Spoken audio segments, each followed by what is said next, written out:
Olá, turma! A propósito do nosso encontro de hoje é trazer algumas reflexões pertinentes à nossa primeira avaliação, a nossa P1. A nossa P1 ela vai se dar em formato de trabalho, ok? E não em formato de fórum. A nossa primeira avaliação ela vai ter como referência a unidade 1.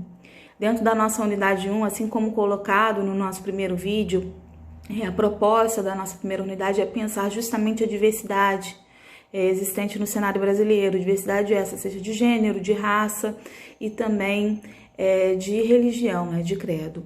Então, pensando justamente dessa perspectiva de diversidade racial e pensando principalmente no processo de estigmatização que nós vivenciamos no Brasil, principalmente voltado à reflexão do racismo à população negra, a gente identifica ali ao longo dos séculos, e principalmente sendo divulgado com certa frequência na mídia, diferentes casos de injúria racial.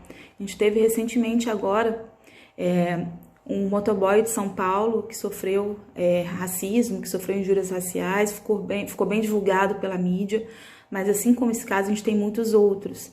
Então é justamente dentro dessa perspectiva de pensar o racismo no cenário brasileiro, eu trago para vocês uma reportagem de maio de 2020, tem uma matéria muito recente que vai falar justamente sobre o preconceito racial dentro das escolas. Eu apresento para vocês uma reportagem publicada no site do G1, onde coloca uma jovem de classe média que sofre racismo em uma escola na cidade do Rio de Janeiro, uma escola muito conhecida e muito conceituada. E é justamente dentro dessa perspectiva que eu trago para vocês a importância de nós pensarmos em alternativas que venham a desconstruir, que venham a combater o racismo em diferentes cenários, mas principalmente nas escolas. Então, para isso, eu apresento para vocês a Lei 11.645 do ano de 2008. Eu peço a vocês que façam justamente uma reflexão sobre como esta lei ela tem contribuído para o combate ao racismo, mas principalmente como esta lei ela pode contribuir com o racismo dentro das escolas. Então, quando eu peço para vocês discorrerem sobre essa lei, eu não quero que vocês peguem a lei, copiem na íntegra e publiquem para mim na íntegra aquela lei. Não é isso, não é um recorte e cola. Mas sim que vocês me apresentem de forma muito sucinta o que é a Lei 11.645. O que propõe esta lei? De uma forma muito simples, de 2 a 3 linhas no máximo, falando o que é aquela lei. No máximo 5 linhas eu acho que é o ideal para poder falar. Até 5 linhas eu acho que está ok para falar o que é a Lei 11.645. Posteriormente, vocês vão dar continuidade ao trabalho, narrando sobre como essa lei ela pode contribuir com o fim do racismo, obviamente tendo um recorte maior dentro das escolas. Qual o impacto dessa lei dentro das escolas? Lembrando que o trabalho deve ter de 20 a 30 linhas. A professora referência bibliográfica vai contar dentro dessas páginas, dessas linhas, perdão? Não conta. De 20 a 30 linhas. A sua reflexão. Professor, eu preciso enviar no formato de introdução, desenvolvimento e conclusão? Não, vocês não precisam enviar. Vocês vão enviar apenas como um texto corrido, ok? Precisando, obviamente, da inclusão de uma capa e também da referência bibliográfica. E é muito importante frisar essa parte da referência bibliográfica, que vocês podem sim usar outros autores para complementar a reflexão de vocês. Mas é muito importante que vocês tenham cuidado com o plágio.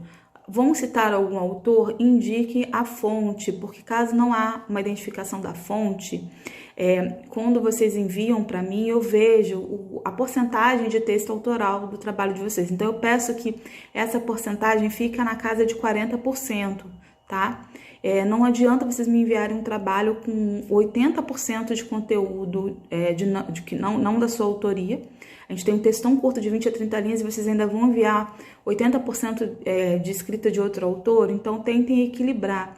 Eu sempre falo que o principal é o texto de vocês, a autoria de vocês, a reflexão de vocês, e em relação ao outro autor, ele vai ser apenas um complemento ao que vocês já estão trazendo para mim de reflexão.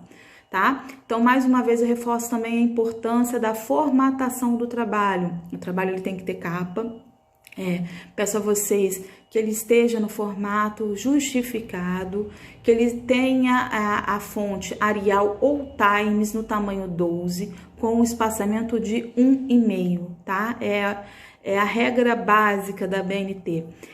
Assim como também a referência bibliográfica, ela tem que estar de acordo com a BNT. Eu vou colocar no canal, no espaço de Mediateca também, o material referente a orientações da regra da BNT, assim também como o uso de referências retiradas na internet, tá? Então, essa é a proposta do nosso trabalho. Lembro ainda que o prazo de envio é no dia 23 de agosto, então não deixem para a última hora. Reforçando ainda a importância também do cuidado aí, como eu já falei, da formatação, mas também com cuidado da reflexão, que seja um texto de fato reflexivo, tá?